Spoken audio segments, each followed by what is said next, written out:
ಆತ್ಮೀಯ ವಿದ್ಯಾರ್ಥಿಗಳೇ, ಈ ಒಂದು ತರಗತಿಯಲ್ಲಿ ನಾವು ನಿಮ್ಮ ಕನ್ನಡ ಪಠ್ಯಪುಸ್ತಕದ 4ನೆಯ ಪಾಠ ಮಳೆ ಪದ್ಯದ ಬಗ್ಗೆ ಅಧ್ಯಯನವನ್ನು ಮಾಡೋಣ. ಮಳೆ ನಿಮ್ಮೆಲ್ಲ ಗೊತ್ತಿರತಕ್ಕಂಥದ್ದಲ್ವಾ? ಕಾಲಗಳು.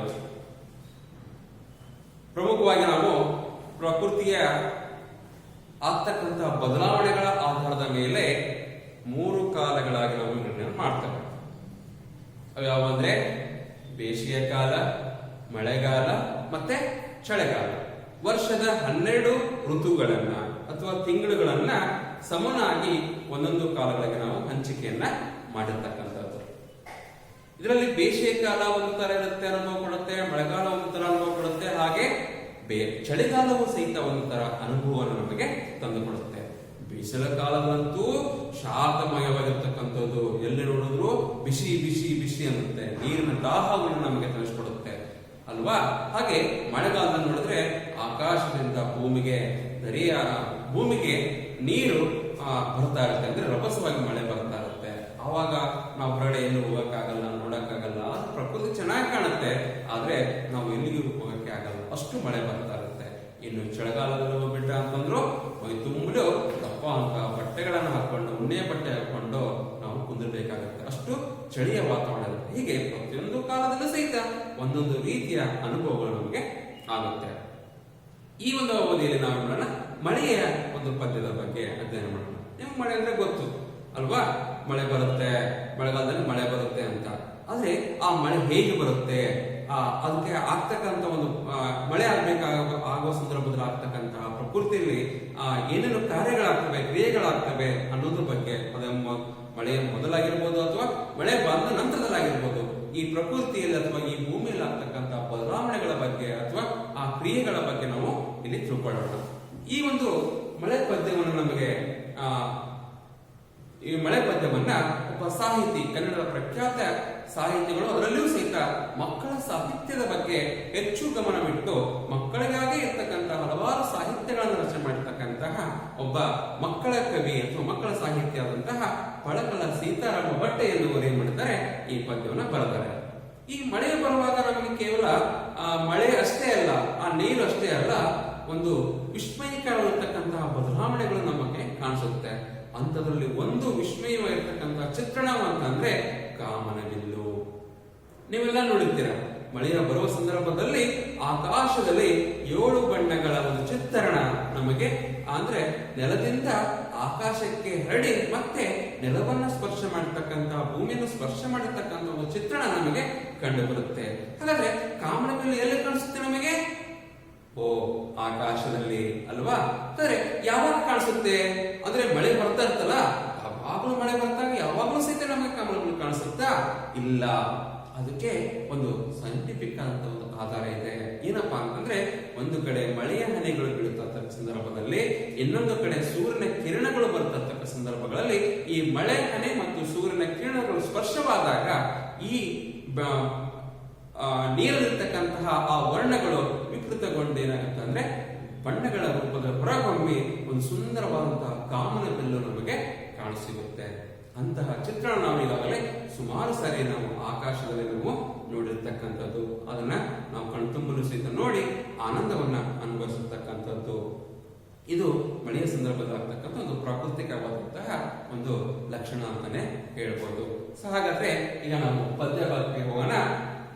ಪಾಠ 4 ಮಳೆ ಪದ್ಯ. ಒಂದು ಸಾರಿ ನಾನು ಏನ್ ಮಾಡ್ತೇನೆ ಅಂದ್ರೆ ರಾಗವಾಗಿ ನಾನು ಹೇಳ್ತೇನೆ, ಹಾಗೆ ನೀವು ಅದನ್ನ ಮನೆಯಲ್ಲಿ ಅಭ್ಯಾಸ ಮಾಡಿ ಅದೇ ರೀತಿ ಹಾಡುವ ಒಂದು ಪ್ರಯತ್ನವನ್ನು ಸಹಿತ ನೀವು ಮಾಡಿ. ಬಿಸಿಲ ಚಳಕೆ ಕಡಲ ನೀರು ಆವಿಯಾಯಿತು, ಆವಿಯಾಗಿ ನೆಲದ ಕಡೆಗೆ ಬೀಸಿ ಬಂದಿತು, ನೆಲದ ಮೇಲೆ ಬೆಟ್ಟಗುಡ್ಡ ಅಡ್ಡವಾಯಿತು, ತಡೆದು ನಿಂತ ಮೋಡವೆಲ್ಲ ಮೇಲಕ್ಕೇರಿತು, ಗಳಿಗೆ ಒಳಗೆ ಬಾನು ತುಂಬ ಮೋಡ ಕವಿಯಿತು, ಮಿಂಚು ಮಿಂಚಿ ಜಗವು ಬೆಳಗಿ ಗುಡುಗು ಗುಡುಗಿತು, ಮೋಡ ಮೇಲೆ ಕೇರಿದಾಗ ತಂಪು ತಗುಲಿತು, ಆವಿ ತಳೆದು ಭಾರವಾಗಿ ಕುಸಿಯ ತೊಡಗಿತು, ಮುತ್ತಿನಂತ ಮಳೆಯ ನೀರು ಕೆಳಗೆ ಸುರಿಯಿತು, ಕೆರೆಯ ತೊರೆಯು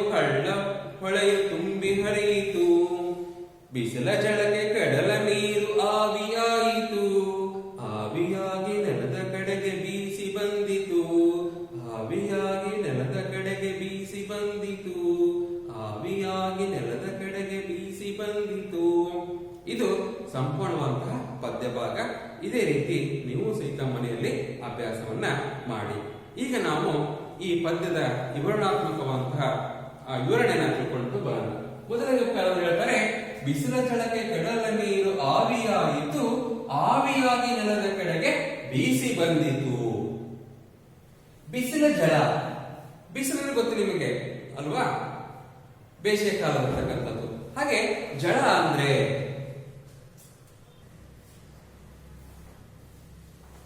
ಬಿಸಿಲು ಜಳಕ್ಕೆ, ಬಿಸಿಲಿನ ಜಳ ಅಂದ್ರೆ ಬಿಸಿಲು ಶಾಖ. ನೀವು ಬೆಂಕಿಯಲ್ಲಿ ಕೈ ಇಟ್ಟಾಗ ಏನಾಗುತ್ತೆ, ಸುಡುತ್ತಲ್ವಾ, ಆ ಸುಡೋದು ಏನಂತಂದ್ರೆ ಆ ಶಾಖದಿಂದ ಬರತಕ್ಕಂತಹ ಒಂದು ಉಷ್ಣತೆಯಿಂದ ನಿಮ್ಮ ಕೈ ಸುಡುತ್ತೆ. ಬಿಸಿಲ ಜಳಕ್ಕೆ ಕಡಲ ನೀರು, ಕಡಲ ಅಂದ್ರೆ ಸಮುದ್ರ, ಸಮುದ್ರ ಇರ್ತಕ್ಕಂಥ ನೀರು. ನೋಡಿ, ನೀವು ಸಮುದ್ರ ನೋಡಿರ್ಬೋದು, ಎಲ್ಲಿ ನೋಡಿದ್ರು ಅಲ್ಲಿ ನಮಗೆ ನೀರು ಕಾಣಿಸುತ್ತೆ. ಅಂತಹ ಕಡಲ ನೀರು ಬಿಸಿಲ ಜಳಕ್ಕೆ ಅಂದ್ರೆ ಶಾಖಕ್ಕೆ, ಉಷ್ಣತೆ ಏನಾಗುತ್ತೆ ಅಂದ್ರೆ ಆವಿಯಾಯಿತು. ಕಾದು ಕಾದು ಕಾದು ಕಾದು ನೀರೇನಾಗುತ್ತೆ, ಆವಿ ಆಗುತ್ತೆ. ಅಂದ್ರೆ ನೀರು ದ್ರವರೂಪಿ. ಆ ದ್ರವರೂಪಿಯಾಗಿರ್ತಕ್ಕಂತಹ ನೀರು ಬಿಸಿಲಿನ ಶಾಖಕ್ಕೆ ಕಾದು ಕಾದು ಕಾದು ಕಾದು ವಾಯು ರೂಪದಲ್ಲಿ, ಗಾಳಿಯ ರೂಪದ ಗಾಳಿ ಏನಾಗುತ್ತದೋ ತಾಳುತ್ತೆ. ಆ ನಂತರ ಏನಾಗುತ್ತೆ ಅಂದ್ರೆ ಜಲ ರೂಪದಲ್ಲಿರ್ತಕ್ಕಂತಹ ನೀರು ಆವಿಯಾಗಿ, ಈಗ ಆವಿಯಾಗಿ ಆಮೇಲೆ ಆವಿಯಾಗಿ ನೆಲದ ಕಡೆಗೆ ಬೀಸಿ ಬಂದಿತ್ತು. ಆ ಆವಿಯಾಗಿ ಏನಾಗ್ತಂದ್ರೆ ನೀರು ಮೇಲಕ್ಕೆ ಹೋಗಿ ಆ ವಾಯು ಗಾಳಿ ಸಂಚಾರ ಮಾಡುತ್ತಲ್ವಾ, ನಮ್ಮ ಭೂಮಿ ಮೇಲೆ ಗಾಳಿ ಸಂಚಾರ ಮಾಡುವ ಹಾಗೆ ಈ ಆವಿಯಾಗಿರ್ತಕ್ಕಂಥ ನೀರು ಸಹಿತ ಆ ಬೀಸಿ ಸಂಚಾರವನ್ನ ಭೂಮಿ ಮೇಲೆ ಸಂಚಾರವನ್ನ ಮಾಡ್ತಾ ಹೋಯಿತು. ನೆಕ್ಸ್ಟ್ ಏನಾಗುತ್ತೆ, ಮುಂದಿನದಲ್ಲಿ ಏನಾಗುತ್ತೆ ಅಂದ್ರೆ, ನೆಲದ ಮೇಲೆ ಗುಡ್ಡ ಬೆಟ್ಟ ಅಡ್ಡವಾಯಿತು, ತಡೆದು ನಿಂತ ಮೋಡವೆಲ್ಲ ಮೇಲಕ್ಕೇರಿತು, ತಡೆದು ನಿಂತ ಮೋಡವೆಲ್ಲ ಮೇಲಕ್ಕೇರಿತು. ನೆಲದ ಮೇಲೆ ಗುಡ್ಡ ಬೆಟ್ಟ, ನಾವು ಭೂಮಿ ಮೇಲೆ ಹಲವಾರು ಲಕ್ಷಣ ಕಾಣ್ತವೆ. ಸರೋವರ, ಸಮುದ್ರಗಳನ್ನ, ನದಿಗಳನ್ನ, ಹಳ್ಳ ಕೊಳ್ಳ, ಬೆಟ್ಟ ಗುಡ್ಡ, ಈ ರೀತಿಯ ಪರ್ವತಗಳು, ಆ ಕಾಡು, ಅಭಯಾರಣ್ಯಗಳು, ಈ ತರ ಹಲವಾರು ಲಕ್ಷಣ ಕಾಣ್ತವಲ್ಲ. ಈ ಭೂಮಿ ಮೇಲಿನಂದ್ರೆ ಬೆಟ್ಟ ಗುಡ್ಡಗಳಿರ್ತವೆ.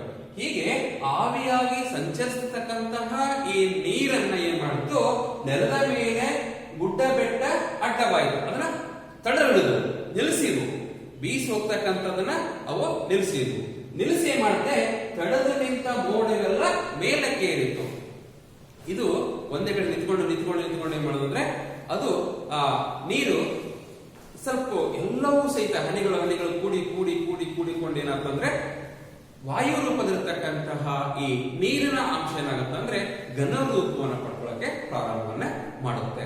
ಘನ ರೂಪ ಅಂದ್ರೆ ಮಂಚುಗಡ್ಡೆ ರೂಪವನ್ನ ತಾಳ್ಕೊಳ್ಳುತ್ತೆ. ನೆಲದ ಮೇಲೆ ಗುಡ್ಡ ಬೆಟ್ಟಗಳ ಅಡ್ಡವಾಗಿದ್ರಿಂದ ಏನಾಗುತ್ತೆ ಅಂದ್ರೆ ಈ ಹನಿಯ ವಾಯು ರೂಪದಲ್ಲಿರ್ತಕ್ಕಂತಹ ನೀರಿನ ಹನಿಗಳು ಏನಾಗುತ್ತೆ, ಘನ ರೂಪವನ್ನ ತಾಳಿ ಗಟ್ಟಿಯಾಗಿ ಅಲ್ಲೇ ನಿಂತ್ಕೊಳ್ಳುತ್ತೆ. ಹೀಗೆ ನೆಲದ ಮೇಲೆ ಅಡ್ಡವಾಗಿ ನಿಂತಹ ಬೆಟ್ಟ ಗುಡ್ಡದಿಂದ ಅಡ್ಡವಾದಂತಹ ಈ ಮೋಡ ಹನಿಗಳೇನಾಗುತ್ತೆ, ಮೋಡಗಳಾಗಿ ರೂಪವನ್ನ ತಾಳುತ್ತೆ. ನಂತರದಲ್ಲಿ ಗಳಿಗೆ ಒಳಗೆ ಬಾನು ತುಂಬ ಮೋಡ ಕವಿಯಿತು, ಮಿಂಚು ಮಿಂಚಿ ಜಗವು ಬೆಳಗಿ ಗುಡುಗು ಗುಡುಗಿತು, ಮಿಂಚು ಮಿಂಚಿ ಜಗವು ಬೆಳಗಿ ಗುಡುಗು ಗುಡುಗಿತು. ಗಳಿಗೆ ಅಂದ್ರೆ 24 ನಿಮಿಷಗಳ ಒಂದು ಅವಧಿ ಅಂತ ನಾವು ಹೇಳ್ತೇವೆ. ಅವಾಗೆಲ್ಲ ಗಳಿಗೆ ಲೆಕ್ಕ ಮಾಡೋದು, 1 ಗಳಿಗೆ 2 ಗಳಿಗೆ 3 ಗಳಿಗೆ 4 ಗಳಿಗೆ ಅಂತ ಹಿರಿಯರು ಲೆಕ್ಕ ಮಾಡ್ತಾರೆ. ಈಗ ಸಮಯ 1 ಗಂಟೆ 2 ಗಂಟೆ ಹೀಗೆ 10 ನಿಮಿಷ 20 ನಿಮಿಷ ಅಂತವಲ್ಲ, ಹಾಗೆ ಗಳಿಗೆ ಅನ್ನೋದನ್ನ ಒಂದು ಸಮಯದ ನಿರ್ಧಾರವಾಗಿ ಬಳಸ್ತಕ್ಕಂಥ ಒಂದು ಪದವಾಗಿ ಬಳಸ್ತಾ ಇದ್ರು. ಗಳಿಗೆ ಒಳಗೆ ಬಾನು ತುಂಬ, ಬಾನು ಅಂದ್ರೆ ಆಕಾಶ ತುಂಬ ಮೋಡ ಕವಿಯಿತು. ಅಂದ್ರೆ ಈ ಬೆಟ್ಟ ಗುಡ್ಡಗಳು ಏನು ತಡೆ ಹಿಡಿದ್ವಲ್ಲ, ಆ ಆವಿಯನ್ನು ತಡೆ ಹಿಡಿದು ಮೋಡವನ್ನ ಮಾಡಿದ್ವು. ಆ ಮೋಡಗಳು ಕ್ಷಣದಲ್ಲಿಯೇ ಆ ಗಳಿಗೆ ಒಳಗೆ ಆಕಾಶ ತುಂಬೆಲ್ಲ ಹರಡಿಕೊಂಡು ಸೂರ್ಯನನ್ನು ಸಹಿತ ಮರೆ ಮಾಚಿ ಮೋಡದ ಒಂದು ವಾತಾವರಣ ಸೃಷ್ಟಿಯನ್ನ ಮಾಡಿತು. ನಂತರದಲ್ಲಿ ಮಿಂಚು ಮಿಂಚಿ ಜಗವು ಬೆಳಗಿ ಗುಡುಗು ಗುಡಿಯಿತು. ಮಿಂಚು ಮಿಂಚಿ ನೋಡಬಹುದು ನೀವು, ಮಳೆ ಬಂದ ಸಂದರ್ಭದಲ್ಲಿ ಆಕಾಶದಲ್ಲಿ ಈ ಒಂದು ಕ್ರಿಯೆಗಳು ನಡೀತಾ ಇರುತ್ತೆ. ಯಾರೋ ಏನೋ ಫೋಟೋ ತೆಗೆದಾಗ ಹೇಗೆ ನಮಗೆ ರಿಫ್ಲೆಕ್ಷನ್ ಬರುತ್ತೋ ಆ ರೀತಿ ಏನಾಗುತ್ತೆ, ಒಂದು ಸಣ್ಣ ಅಂತ ಒಂದು ಮಿಂಚಿನ ರೂಪದಲ್ಲಿರ್ತಕ್ಕಂಥ ಒಂದು ಬೆಳಕಿನ ಕಿರಣಗಳು ಆಗುತ್ತೆ ಅಲ್ವಾ. ಅದು ಯಾಕೆ ಆಗುತ್ತೆ ಅಂತಂದ್ರೆ ಈ ಚಲಿಸ್ತಾ ಇರ್ತಕ್ಕಂಥ ಮೋಡಗಳು, ಬಾನದಲ್ಲಿ ಚಲಿಸ್ತಾ ಇರ್ತಕ್ಕಂಥ ಮೋಡಗಳು ಒಂದಕ್ಕೊಂದು ತಾಗಿದಾಗ ಅಲ್ಲಿ ಉಂಟಾಗ್ತಕ್ಕಂತಹ ಬೆಳಕು ನಮಗೆ ಮಿಂಚಾಗಿ ಕಾಣಿಸುತ್ತೆ. ಹಾಗೆ ಗುಡುಗಿತು ಆ ಎರಡು ಮೋಡಗಳು ಅಥವಾ ಹಲವಾರು ಮೋಡಗಳಲ್ಲಿ ಸಂಪರ್ಕದಿಂದ ಉಂಟಾದಂತಹ ಶಬ್ದ ನಮಗೆ ಗುಡುಗಾಗಿ ಕೇಳಿಸುತ್ತೆ. ಗಳಿಗೆ ಒಳಗೆ ಬಾನ ತುಂಬ ಅಂದ್ರೆ 24 ನಿಮಿಷಗಳ ಒಂದು ಅವಧಿಯಲ್ಲಿ ಇಡೀ ಆಕಾಶ ತುಂಬಾ ಈ ರೀತಿಯ ಸಣ್ಣ ಸಣ್ಣ ಮೋಡಗಳು ಆವರಿಸಿಕೊಂಡು ಇಡೀ ಆಕಾಶವನ್ನೇ ಕವಿಯುತ್ತೆ, ಆವರಿಸಿಕೊಳ್ಳುತ್ತೆ. ಹಾಗೆ ಮಿಂಚು ಮಿಂಚಿ ಜಗವು ಬೆಳಗಿ ಆ ಮಿಂಚು ಬರುತ್ತಲ್ಲ, ಆ ಬಂದ ತಕ್ಷಣ ನಮ್ಗೇನೋ ಒಂದು ಲೈಟ್ ಬಂದ ಹಾಗೆ ಹೋದಾಗೆ, ಬೆಳಕು ಬಂದ ಹಾಗೆ ನಮಗೆ ಕಾಣಿಸುತ್ತೆ. ಜಗವೆಲ್ಲ ಬೆಳಕಿದ ರೀತಿಯಲ್ಲಿ ನಮಗೆ ಕಾಣಿಸುತ್ತೆ. ಹಾಗೆ ಗುಡುಗಿ ಆ ಮಧ್ಯಕ್ಕೆ ಬೆಳಕು ಕಾಣಿಸುತ್ತೆ, ಮಿಂಚು ಬರುತ್ತೆ. ನಂತರದಲ್ಲಿ ಏನಾಗುತ್ತೆ, ಆ ಮೋಡಗಳ ಸಂಪರ್ಕದಿಂದ ಶಬ್ದ ಬರುತ್ತೆ. ಆ ಶಬ್ದವೇ ಇಲ್ಲಿ ಗುಡುಗು ಅಂತ ನಾವು ಹೇಳ್ತೇವೆ. ನಂತರದಲ್ಲಿ ಮೋಡ ಮೇಲೆ ಕೇಳಿದಾಗ ತಂಪು ತಗುಲಿತು, ಆವಿ ತಣಿದು ಭಾರವಾಗಿ ಕುಸಿಯತೊಡಗಿತು, ಆವಿ ತಣಿದು ಭಾರವಾಗಿ ಕುಸಿಯತೊಡಗಿತು. ಹೀಗೆ ಮೋಡಗಳು ಆಕಾಶದಲ್ಲಿ ಆವರಿಸಿಕೊಳ್ತಾ ಅವು ಹಾಗೆ ಮೇಲೆ ಮೇಲೆ ಮೇಲೆ ಹೋಗ್ತಾ ಹೋಗುತ್ತವೆ. ಮೇಲ್ಗಡೆ ಹೋದ ಹಾಗೆ ನಮಗೆ ಏನಾಗುತ್ತೆ ಅಂದ್ರೆ ಈ ಗಾಳಿಯ ಪರಿಣಾಮ ಕಡಿಮೆ ಆಗುತ್ತೆ, ಅಲ್ಲಿ ತಂಪಾಗುತ್ತೆ. ಆ ತಂಪು ಬಡಿದ ತಕ್ಷಣ ಏನಾಗ್ತಂದ್ರೆ ಆವಿ ತಣಿದು ಭಾರವಾಗಿ, ಮೊದಲಿಗೆ ಇವು ಮನೆಯ ಮಂಚಿನ ಹನಿಗಳಿತ್ತು ಅಂದ್ರೆ ಮೋಡಗಳು ಮೀನ್ಸ್ ಮಂಚುಗಡ್ಡೆಯಾಗಿತ್ತಲ್ಲ, ಈ ಮೇಲೆ ಹೋದಾಗೆ ಸಂಪೂರ್ಣ ಘನಾತವಾಗಿ ಭಾರ ಆದವು, ಒಜ್ಜೆಯಾಯಿತು. ಹೀಗೆ ನಾವು ಯಾವುದೇ ಒಂದು ಕಲ್ಲನ್ನು ನಾವು ಮೇಲಿಸಿದಾಗ ಅದೇನ್ ಮಾಡುತ್ತೆ, ರಿಫ್ಲೆಕ್ಷನ್ ಆಗಿ ಕೆಳಗಡೆ ಬರುತ್ತೆ. ಭೂಮಿಯ ಒಂದು ಗುರುತ್ವಾಕರ್ಷಣ ಬಲದಿಂದ ಅದು ಭೂಮಿಗೆ ಬರುತ್ತಲ್ಲ, ಹಾಗೆ ಈ ಮೋಡಗಳು ಭಾರವಾಗಿದ್ದರಿಂದ ಈ ಒಂದು ಭೂಮಿಯ ಗುರುತ್ವಾಕರ್ಷಣ ಬಲದಿಂದ ಮತ್ತೆ ಅವು ಕುಸಿಯತೊಡಗಿದವು ಅಂದ್ರೆ ಕೆಳಗಡೆ ಬಂದು.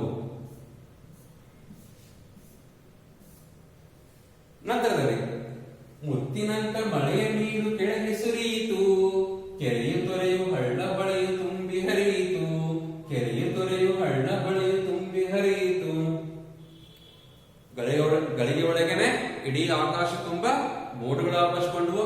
ಹೀಗೆ ಮೋಡಗಳು ಮೇಲೆ ಹೋದ ಹಾಗೆ ಅವಕ್ಕೆ ತಂಪು ಹೆಚ್ಚಿಗೆ ಆಯ್ತು, ಸಂಪೂರ್ಣವಾಗಿರುತ್ತ ಘನಾಕೃತವಾದವು. ಆ ಘನಾಕೃತವಾದ ನಂತರ ಭಾರವಾಗಿ ಮತ್ತೆ ಭೂಮಿಯ ಕಡೆಗೆ ಅವು ಧಾವಿಸಿಕೊಂಡು ಕೆಳಗಡೆ ಬಂದು. ಹೀಗೆ ಬರುವಾಗ ಮತ್ತೆ ಭೂಮಿಯ ಮೇಲಿರ್ತಕ್ಕಂತಹ ಒಂದು ತಾಪಮಾನಕ್ಕೆ ಆ ಮಂಚುಗಡ್ಡೆ ಏನಾಗುತ್ತೆ, ಹನಿಯ ರೂಪವನ್ನು ಮತ್ತೆ ನೀರಿನ ರೂಪವನ್ನು ತಾಳಿಕೊಳ್ಳುತ್ತೆ. ಆ ನೀರಿನ ರೂಪಗಳನ್ನು ತಾಳಿಕೊಂಡು ಹನಿಯಾಗಿ ಭೂಮಿಗೆ ಅವು ಬೀಳುತ್ತೆ. ಹೀಗೆ ಬೀಳುವಾಗ ಆ ಬೀಳ್ತಕ್ಕಂಥ ಹನಿಗಳನ್ನ ಇಲ್ಲಿ ಕವಿ ಮುತ್ತಿಗೆ ಹೋಲಿಸಿದ್ದಾರೆ. ಮುತ್ತು ಅಂದ್ರೆ ಬೆಲೆ ಬಾಳ್ತಕ್ಕಂಥ ಒಂದು ವಸ್ತು. ಆ ಮುತ್ತಿಗೆ ಈ ಮಳೆಯ ಹನಿಗಳನ್ನ ಹೋಲಿಸಿದ್ದಾರೆ. ಮುತ್ತಿನಂತ ಮಳೆ ನೀರು ಕೆಳಗೆ ಸುರಿಯಿತು ಅಂದ್ರೆ ಆ ಹನಿಗಳು ಹೇಗೆ ಕಾಣುತ್ತಪ್ಪ ಅಂದ್ರೆ ಬೆಲೆ ಬಾಳ್ತಕ್ಕಂತಹ ಮುತ್ತಿನಂತೆ ಕಾಣುತ್ತಿದ್ವು. ಅವು ಏನ್ ಮಾಡುವ, ಕೆಳಗೆ ಸುರಿಯಿತು. ಕೆರೆಯು ತೊರೆಯು ಹಳ್ಳ ಹೊಳೆಯು ತುಂಬಿ ಹರಿಯಿತು, ಕೆರೆಯು ತೊರೆಯು ಹಳ್ಳ ಹೊಳೆಯು ತುಂಬಿ ಹರಿಯಿತು. ಕ್ಷಣಾರ್ಧದಲ್ಲೇ ರಭಸವಂತಹ ಮಳೆ ಸುರಿದು ಭೂಮಿ ಮೇಲೆ ಬಿದ್ದ ನಂತರದಲ್ಲಿ ಭೂಮಿ ಮೇಲಿರ್ತಕ್ಕಂತಹ ನೀರಿನ ಸಂಪನ್ಮೂಲ ಅಂತ ಏನಿರುತ್ತವೋ ಅಂತಹ ನೀರಿನ ಮೂಲಗಳಂತಹ ನದಿಗಳಿರ್ಬೋದು, ಸರೋವರಗಳಿರ್ಬೋದು, ಕೆರೆಗಳಿರ್ಬೋದು, ಕಟ್ಟೆಗಳಿರ್ಬೋದು, ಹಳ್ಳಗಳಿರ್ಬೋದು, ಬಾವಿಗಳಿರ್ಬೋದು, ಇವೆಲ್ಲವೂ ಸಹಿತ ನೀರು ತುಂಬಿಕೊಂಡು ಈ ಭೂಮಿ ಮೇಲೆ ಹರಿಯೋಕೆ ಪ್ರಾರಂಭವನ್ನ ಮಾಡಿದ್ರು. ಮಕ್ಕಳೇ, ಈ ಪದ್ಯದಲ್ಲಿ ಇದೇ ಇರತಕ್ಕಂಥದ್ದು. ಮೊದಲಿಗೆ ಮಳೆ ಹೇಗೆ ಬರುತ್ತೆ, ಮಳೆ ಬರುತ್ತಲ್ಲ, ಬರೋಕ್ಕಿಂತ ಮುಂಚೆ ಏನಾಗುತ್ತೆ, ಆ ಮಳೆ ಬಂದ ನಂತರದ ಏನಾಗುತ್ತೆ, ಮಳೆ ಬರೋಕ್ಕಿಂತ ಮುಂಚೆ ಮಳೆ ಹೇಗೆ ನಾವು ಆಗೋದಕ್ಕೆ ನಾವು ವಿಜ್ಞಾನದಲ್ಲಿ ಇದನ್ನ ನೀರ ಚಕ್ರ ಅಂತ ಹೇಳ್ತೇವೆ, ವಾಟರ್ ಸೈಕಲೇಷನ್ ಅಂತ ಹೇಳ್ತೇವೆ. ಅಂದ್ರೆ ಬಿಸಿಲ ಶಾಖಕ್ಕೆ ನೆಲದ ಮೇಲಿರ್ತಕ್ಕಂಥ ನೀರು ಆವಿಯಾಗಿ ಮೇಲಕ್ಕೆ ಹೋಗುತ್ತೆ. ಮೇಲಕ್ಕೆ ಹೋದ ಹಾಗೆ ನೆಲದ ಮೇಲಿರ್ತಕ್ಕಂತಹ ಗುಡ್ಡ ಬೆಟ್ಟಗಳನ್ನ ತಡೆ ಹಿಡಿದು ಅವುಗಳನ್ನ ಮೋಡಗಳನ್ನಾಗಿ ಸೃಷ್ಟಿ ಮಾಡ್ತವೆ. ಹೀಗೆ ಮೋಡಗಳಂತಹ ಈ ನೀರು ಮೇಲಕ್ಕೆ ಹೋದ ಹಾಗೆ ಅಲ್ಲಿ ಮತ್ತಷ್ಟು ತಂಪಿಗೆ ಸಂಪೂರ್ಣವಾದಂತಹ ಘನ ರೂಪವನ್ನು ತಾಳುತ್ತೆ, ಭಾರವಾಗ್ತವೆ. ಆ ಭಾರವಾದಂತಹ ಆ ಮೋಡಗಳು ಮತ್ತೆ ನೆಲದ ಕಡೆಗೆ ಧಾವಿಸಿ ಬರ್ತವೆ. ಈ ಧಾವಿಸಿವಾಗಿ ಬರುವ ಸಂದರ್ಭದಲ್ಲಿ ಆ ಭೂಮಿಯ ಮೇಲಿರ್ತಕ್ಕಂಥ ಒಂದು ವಾತಾವರಣಕ್ಕೆ ಅವು ಮೋಡಗಳು ಕರಗಿ ಅಂದ್ರೆ ಮಂಚುಗಡ್ಡೆ ಕರಗಿ ನೀರಿನ ರೂಪದಲ್ಲಿ ಮತ್ತೆ ಭೂಮಿಗೆ ಧಾವಿಸ್ತಕ್ಕಂಥದ್ದು. ಮಕ್ಕಳೇ, ಇದು ಈ ಒಂದು ಪದ್ಯದಲ್ಲಿ ನಾವು ಮಳೆಯ ಒಂದು ಆಗುವ ಕ್ರಮವನ್ನು ಮತ್ತು ಮಳೆಯ ನಂತರದಲ್ಲಿ, ಮಳೆ ಆದ ನಂತರದಲ್ಲಿ ಭೂಮಿಯ ಮೇಲೆ ಮತ್ತೆ ನೀರು ನಮಗೆ ತುಂಬಿಕೊಳ್ಳುತ್ತೆ. ಅದು ಒಂದೊಂದು ಸಾರಿ ಬಹಳ ಗಂಭೀರ ರೂಪವನ್ನೇ ನಮಗೆ ಕೊಡುತ್ತೆ. ಪ್ರವಾಹಗಳಂತ, ಸುನಾಮಿಗಳಂತ ಬೇರೆ ಪರಿಣಾಮವನ್ನು ಸಹಿತ ಉಂಟು ಮಾಡತಕ್ಕಂಥದ್ದು ವಿದ್ಯಾರ್ಥಿಗಳೇ.